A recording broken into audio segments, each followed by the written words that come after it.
Welcome to the success केंद्र। Friends, आज इस वीडियो में हम लोग भारत के 15वें राष्ट्रपति द्रौपदी मुर्मू के बारे में बात करने वाले हैं। जितने भी इंपॉर्टेंट पॉइंट्स उनसे संबंधित आपके एग्जाम में पूछे जा सकते हैं फ्रेंड्स, उन सभी पॉइंट्स को इस वीडियो में हम डिस्कस करने वाले हैं। साथ ही साथ फ्रेंड्स, हम राष्ट्रपति से संबंधित कुछ इंपॉर्टेंट प्रश्नों को भी कवर करने वाले हैं जो आपके एग्जाम में फ्रिक्वेंटली पूछे जाते हैं।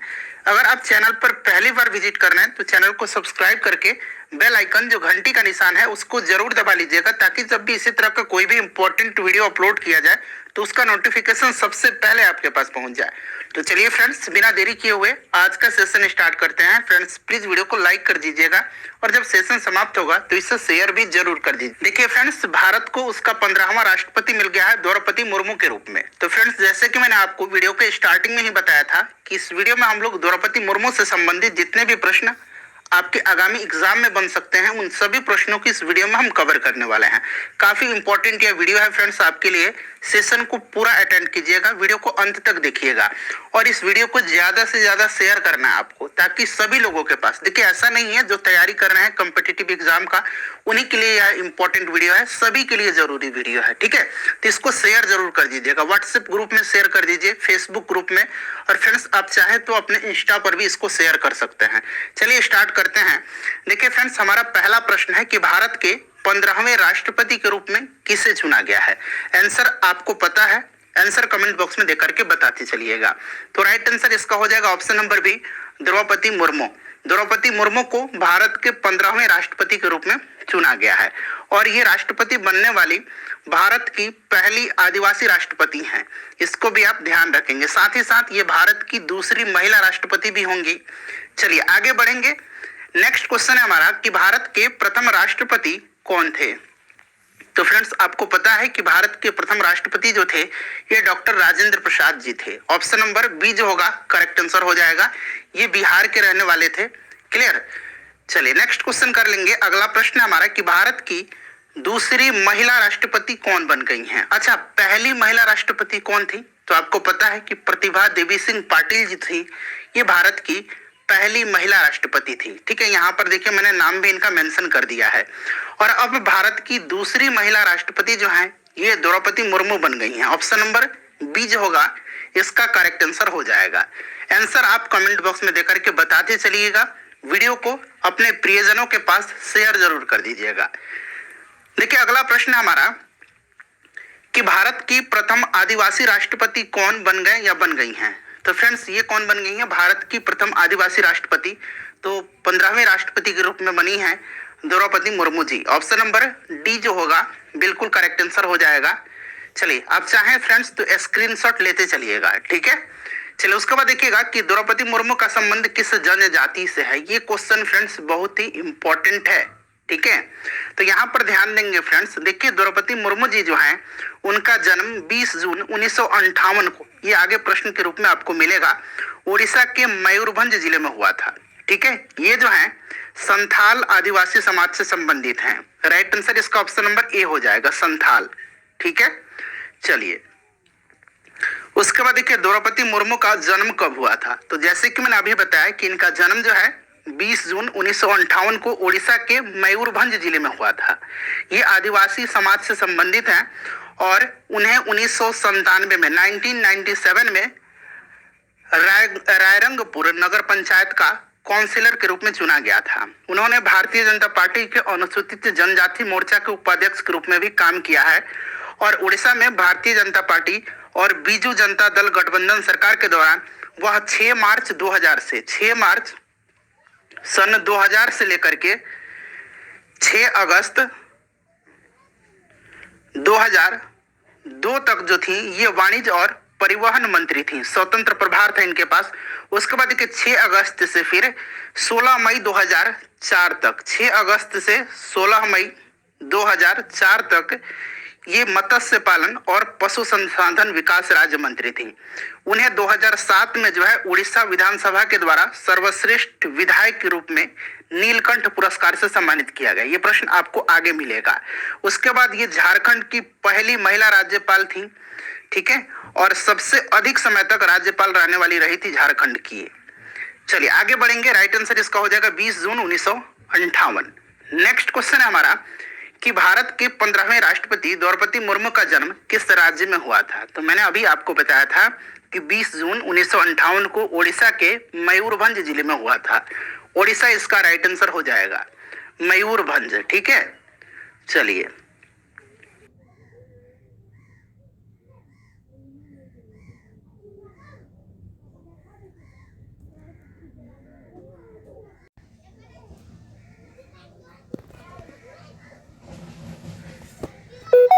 बस एक ही काम करना है, कैसे भी करके खत्म कर दूं उसको।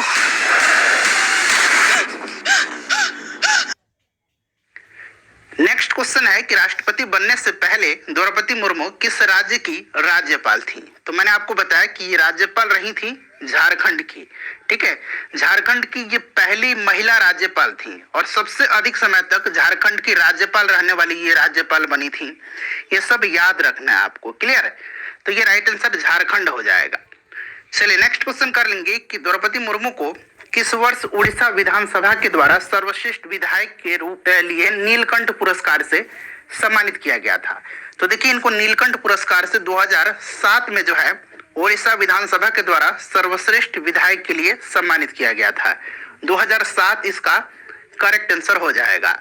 उसके बाद अगला प्रश्न हमारा कि भारत के 15वें राष्ट्रपति, यहाँ पर आप 15वें बना लेंगे, 15वें राष्ट्रपति चुनाव में द्रौपदी मुर्मू का प्रतिद्वंदी कौन था।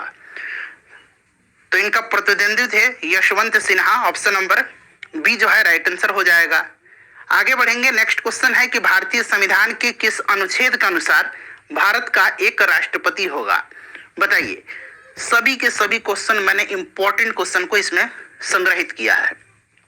तो देखिए भारतीय संविधान का जो अनुच्छेद 52 है इसमें कहा गया है कि भारत का एक राष्ट्रपति होगा। चलिए आगे बढ़ेंगे, नेक्स्ट क्वेश्चन है कि भारत के राष्ट्रपति बनने के लिए न्यूनतम उम्र सीमा जो है कितनी होनी चाहिए। न्यूनतम उम्र सीमा जो है 35 वर्ष होनी चाहिए। ऑप्शन नंबर इसका सी राइट आंसर हो जाएगा। कितनी होनी चाहिए, 35 वर्ष होना चाहिए। और ठीक है, और कोई व्यक्ति योग्य तब होगा राष्ट्रपति के लिए भारत का वह नागरिक हो, 35 वर्ष की आयु पूरी कर चुका हो, लोकसभा का सदस्य निर्वाचित किए जाने योग्य हो, लोकसभा का, चुनाव के समय लाभ का पद धारण नहीं करता हो। तो ये सब पॉइंट्स आप ध्यान रखेंगे। उसके बाद देखिएगा ये क्वेश्चन काफी इंपॉर्टेंट है कि राष्ट्रपति का निर्वाचन किस मत पद्धति द्वारा होता है। राष्ट्रपति का निर्वाचन जो है यह किस मत पद्धति के द्वारा होता है। तो आपको याद रखना है कि राष्ट्रपति का निर्वाचन समानुपातिक प्रतिनिधित्व प्रणाली और एकल संक्रमणीय मत पद्धति के द्वारा होता है। यानी कि ऑप्शन नंबर ए जो होगा इसका बिल्कुल करेक्ट आंसर हो जाएगा। उसके बाद देखिए कि राष्ट्रपति पद के उम्मीदवार के लिए निर्वाचक मंडल में कितने सदस्य प्रस्तावक और कितने सदस्य जो है अनुमोदक होते हैं, बताइए। तो राष्ट्रपति पद के उम्मीदवार के लिए निर्वाचक मंडल में 50 सदस्य जो होते हैं ये प्रस्तावक होते हैं और 50 सदस्य जो होते हैं अनुमोदक होते हैं। तो option number A right answer इसका हो जाएगा 50-50, याद रखेंगे। नेक्स्ट क्वेश्चन हमारा कि राष्ट्रपति के निर्वाचन से संबंधित विवादों का निपटारा किसके द्वारा किया जाता है। तो जितने भी राष्ट्रपति के निर्वाचन से संबंधित विवाद हैं उन सब का निपटारा सुप्रीम कोर्ट यानी कि उच्चतम न्यायालय के द्वारा किया जाता है। क्लियर, याद रखेंगे। राइट आंसर इसका हो जाएगा सर्वोच्च न्यायालय के द्वारा। Option number C correct answer हो जाएगा इसका। उसके बाद देखिए कि भारत में सैन्य बलों का सर्वोच्च शक्ति किसमें सन्निहित होती है। तो सर्वोच्च कमांडर कौन होता है तीनों सेना का। तो आपको पता है कि ये भारत के राष्ट्रपति होते हैं, यानी कि तीनों सेनाओं का भारत में जो सैन्य बलों का सर्वोच्च शक्ति है ये राष्ट्रपति में सन्निहित होती है। अगला प्रश्न है कि निम्नलिखित में से कौन भारत के राष्ट्रपति को पद का शपथ दिलाता है। तो पद का शपथ जो है कौन दिलाता है, बताइए। तो फ्रेंड्स ये भारत के जो मुख्य न्यायाधीश है वही दिलाते हैं। यानी कि आप कह सकते हैं कि द्रौपदी मुर्मू को पद की शपथ कौन दिलाएंगे। तो जस्टिस जो रमन्ना है वो दिलाएंगे। ठीक है, चलिए अगला प्रश्न है हमारा कि भारत के राष्ट्रपति का कार्यकाल होता है। तो भारत के राष्ट्रपति का कार्यकाल जो होता है ये 5 वर्षों का होता है। कितना होता है, 5 वर्ष इसका राइट आंसर हो जाएगा। Option number B correct answer हो जाएगा। अगला प्रश्न है फ्रेंड्स कि निम्नलिखित में से किसको राष्ट्रपति अपना त्यागपत्र देता है। अगर राष्ट्रपति को त्यागपत्र देना हो तो वह त्यागपत्र किसको देगा, तो उपराष्ट्रपति को देगा। किसको देगा फ्रेंड्स, उपराष्ट्रपति को देगा। यह आपको ध्यान रखना है। ठीक है, राइट आंसर इसका उपराष्ट्रपति हो जाएगा। Option number B correct answer इसका हो जाएगा।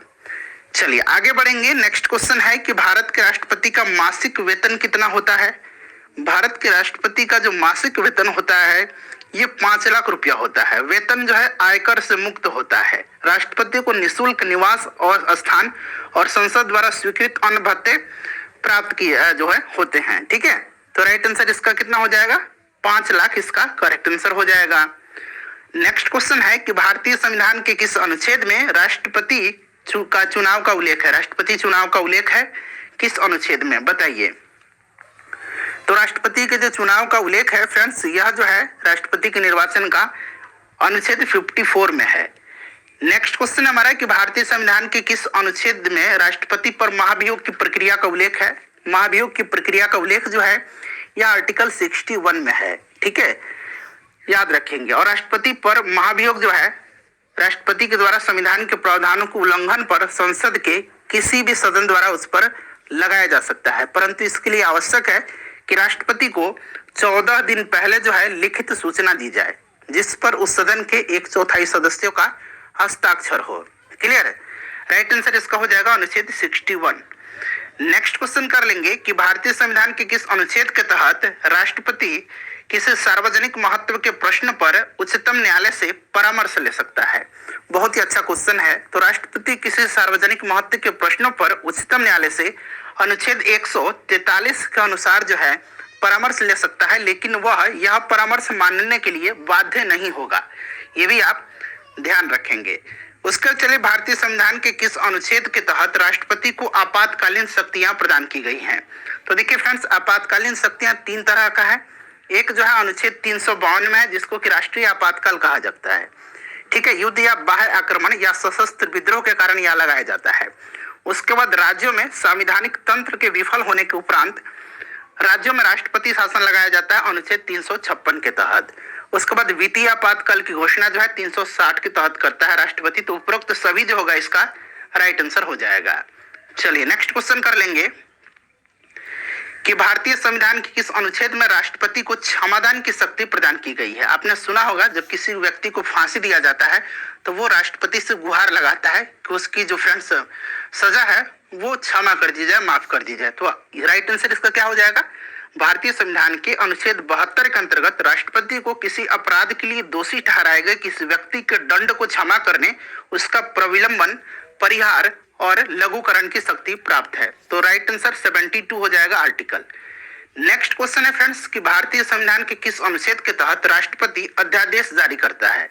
तो देखिए यह जो अध्यादेश जारी करता है यह अनुच्छेद 123 के तहत करता है, जिसका प्रभाव संसद के अधिनियम के समान होता है और इसका प्रभाव संसद सत्र के शुरू होने के 6 सप्ताह तक जो है रहता है। परंतु राष्ट्रपति राज्य सूची के विषयों पर अध्यादेश नहीं जारी कर सकता है। जब दोनों सदन सत्र में होते हैं तब राष्ट्रपति को यह शक्ति नहीं होती है।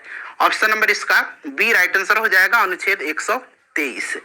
अगला प्रश्न है। तो फ्रेंड्स ये सभी प्रश्न जो है कंप्लीट होते हैं। जितने भी इंपॉर्टेंट क्वेश्चन थे सभी प्रश्नों को मैंने कवर करा दिया है। वीडियो को प्लीज लाइक कर दीजिए और ज्यादा से ज्यादा इसको शेयर